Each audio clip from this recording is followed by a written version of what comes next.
If you have played the game for a while, you might be aware of a monkey knowledge called Wingmonkey, which is a new targeting option for monkey aces. It claims to be advanced, but a quick test of Wingmonkey shows that it is quite shit for most situations. It kinda just flies off to nowhere half the time and spends the rest of the time trying to come back. So what's going on under the hood? Just like in other types of ace movement, in Wingmonkey, the ace is also chasing a target point at a constant speed, with a minimum turning radius. Except this speed is locked in, so even the Sky Shredder has the same speed as the base ace. The plane first checks if there are balloons on screen. If there is, the plane will then chase towards a target point slightly ahead of a balloon on the track. When it reaches 40 units away from the balloon, assuming the balloon has not been destroyed, it will engage in a flyover. It chooses a flyover destination, extrapolated based off the position of the ace, and when it reaches within 30 units of this flyover destination, it will finish the flyover and move on to chasing a new target point. The Wingmonkey will always try to chase the balloon that is furthest along the track, so it's basically on first targeting. And if no target is found, it chooses a random flyover position to fly to. This random flyover position is not actually random, it is a random point on a circle, and there is a range of a circle that is cut off based on the hitting of a plane. Here are some minor details to take note of. If the balloon is too close to leaking, the Wingmonkey will just extrapolate anyways.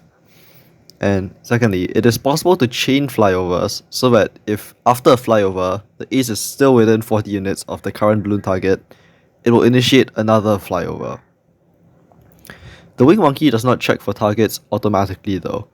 It can only check for targets every quarter of a second, and does not check when it is engaged in a flyover.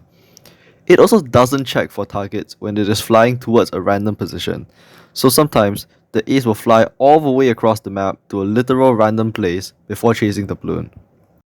Now what if you set another plane to Wingmonkey? The first plane to be set to Wingmonkey is automatically the leader. The next plane is not a leader, but instead chooses a target point shown in blue with this many units away from the leader's target points.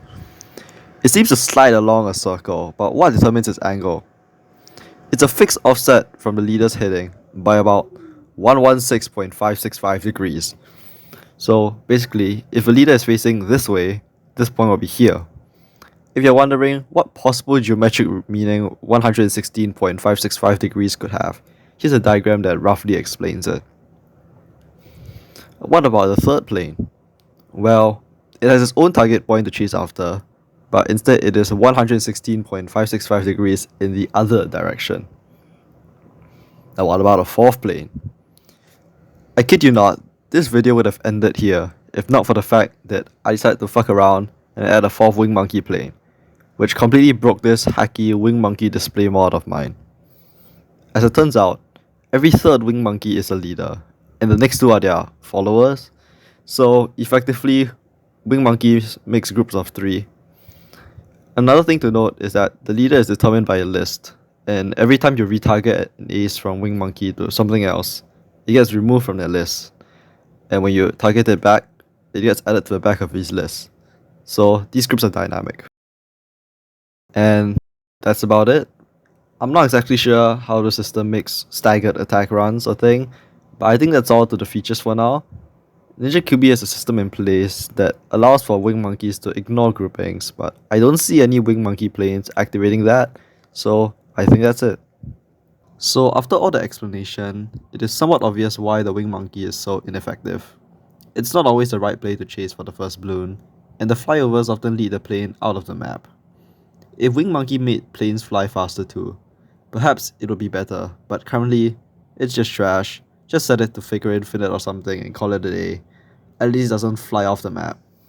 Now, unlike the previous Ace Mechanics video where we already had a pretty solid understanding on the broad strokes on how it works, from what I can tell, no one really has a clue what Wingmonkey does apart from chase after a balloon and sometimes fly to bumfuck nowhere. I've heard people hypothesize that the Wingmonkey works the same way as the aircraft carrier planes, except no one knows how that works either. As far as I can tell, this is groundbreaking work. I definitely opted for a more reverse engineering approach to all this, but for group offsets, I figured it out empirically with a lot of trial and error, since I got stuck on reverse engineering, so I guess I still have some skill issue on that part. Either way, I spent way too long investigating this stupid feature, so I'm gonna end the video here.